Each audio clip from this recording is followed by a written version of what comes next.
തൂമ്പ വിവാദവുമായി ബന്ധപ്പെട്ട് wisdom Islamic organisation സമൂഹ മാധ്യമങ്ങളിൽ ഒരു പോസ്റ്റ് ഇട്ടിട്ടുണ്ട്. അതിൽ പറയുന്നത് അവരുടെ ജനറൽ സെക്രട്ടറിയായ അഷ്റഫിനെതിരെ നടപടിയെടുക്കുകയാണെങ്കിൽ അത് ശക്തമായി എതിർക്കും.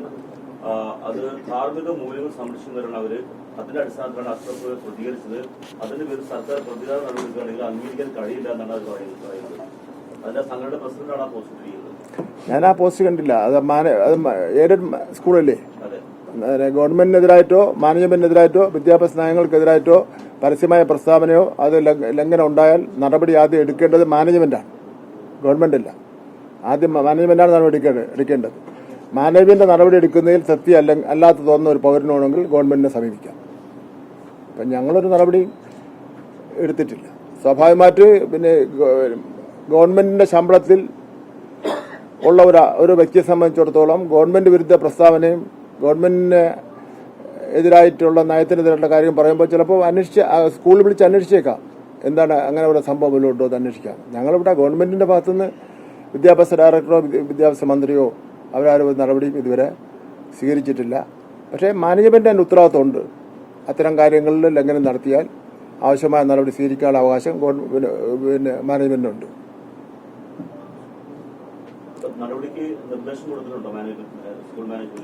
അല്ല, അങ്ങനെ ഞങ്ങൾ നിർദ്ദേശം കൊടുക്കേണ്ട കാര്യമില്ലല്ലോ.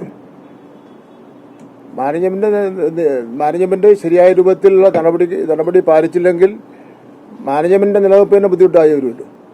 ഗവൺമെന്റ് ശമ്പളം വാങ്ങിച്ചുകൊണ്ട് അങ്ങനെ എടുക്കാൻ വേണ്ടി പറ്റില്ലല്ലോ. സാധാരണഗതിയിൽ അത്തരം കാര്യങ്ങൾ ഉണ്ടാകുമ്പോൾ ഈ കാര്യങ്ങൾ മാത്രമല്ല വേറെയൊക്കെ ലംഘനങ്ങൾ ഉണ്ടാകുന്ന അവസരത്തിലൊക്കെ തന്നെ മാനേജ്മെന്റാണ് നടപടി സ്വീകരിക്കുന്നത്.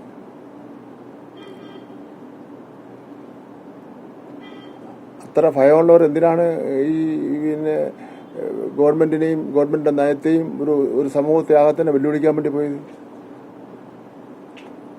അവരാണ് സമൂഹത്തിലെ ധാർമ്മിക മൂല്യങ്ങൾ സംരക്ഷിക്കുന്നതെന്ന് പറയുന്നത്. അതിനൊന്നും മറുപടി അറിയിക്കുന്നില്ല.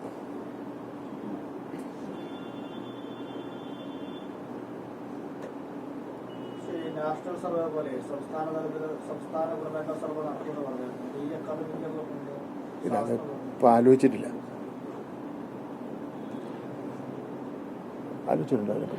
ഇല്ല, നമ്മൾ ഈ കഴിഞ്ഞ ഇതിലെ 8ാം ക്ലാസ്സിലെ പരീക്ഷ ഈ പ്രാവശ്യം ബഹുമാനപ്പെട്ട മന്ത്രി പറഞ്ഞതുപോലെ 5, 6, 7, 8, 9 ക്ലാസ്സുകളിലേക്ക് നടത്തുന്ന ആ ഒരു ആക്ടിവിറ്റിയാണ് നമ്മൾ ഈ പ്രാവശ്യം ചെയ്തിട്ടുള്ളത്.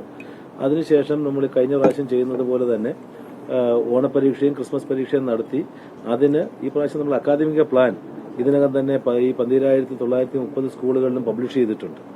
ഈ വരുന്ന 7-ാം തീയതി അതിനെ സംബന്ധിച്ച് ബഹുമാനപ്പെട്ട മന്ത്രി സംസ്ഥാനത്തെ എല്ലാ വിദ്യാഭ്യാസ ഉദ്യോഗസ്ഥന്മാരെയും 163 AEOമാരും 41 DEOമാരും 14 DDമാരും അതുപോലെ തന്നെ RDD ADമാരെ അടക്കം വിദ്യാഭ്യാസ വകുപ്പിലെ ഉന്നത ഉദ്യോഗസ്ഥരും ബഹുമാനപ്പെട്ട മന്ത്രിയും സെക്രട്ടറിയും അടക്കം വലിയൊരു വിപുലമായ യോഗം കൂടുന്നുണ്ട്. അപ്പോൾ അതിൽ ഇപ്പോൾ നമ്മൾ കഴിഞ്ഞ നാസ് പരീക്ഷയിൽ നമ്മൾ നേടിയ നേട്ടമടക്കം എങ്ങനെ നിലനിർത്തണമെന്നും ഈ 5, 6, 7, 8, 9 ക്ലാസ്സുകളിലെ പഠന നിലവാരം നിലനിർത്തുന്നതിനാവശ്യമായിട്ടുള്ള 30% മിനിമം മാർക്ക് എങ്ങനെ നടപ്പാക്കാമെന്നുള്ളതിനെ കുറിച്ചുള്ള ചർച്ചയുണ്ടാവും. അക്കാദമിക പ്ലാനിന്റെ ഒരു ഹൃദയമെന്ന് പറയുന്നത് സമഗ്ര ഗുണമേന്മ ഉറപ്പുവരുത്തുന്നതിനുള്ള വിദ്യാഭ്യാസ പദ്ധതിയാണ്.